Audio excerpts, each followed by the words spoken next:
नमस्ते. माझं नाव सत्यनारायण मंत्री. मी आयुर्वेदिकचं काम करतोय आणि 9 ते 10 वर्षांनी एक पुण्याचं काम आहे. दवा देऊन दुवा भेटते. तर यांना आपण औषध कशासाठी दिलं तर काय फरक पडला? काय दिलं तुम्ही? कशासाठी दिलं आपल्याला? काय त्रास काय होता? खुब्याचा त्रास होता. आणि किती वर्षांनी? 2 वर्षांनी त्रास होता. बरोबर आहे. आपल्या आयुर्वेदिकला काय काय फरक पडला?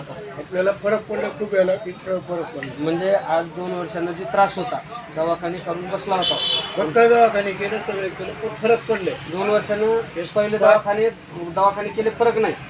पण काढले, सगळे काढले, काही फरक म्हणजे पडला. एक्सरे सोनोग्राफी सगळं केलं, काही फरक पडले. फरक पडला नाही. 3 दिवसात फरक पडले.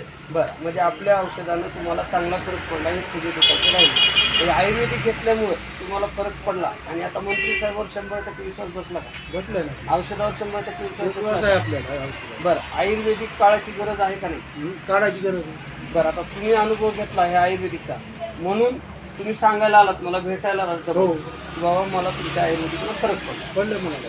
तुम्ही लोकांना काय सांगू शकता? असे पेशंट त्यांनी घ्यावं का नाही? घेऊ बरं, दवाखान्यापेक्षा आपलं आयुर्वेदिक दवाखाना करूपेक्षाही सवास आहे.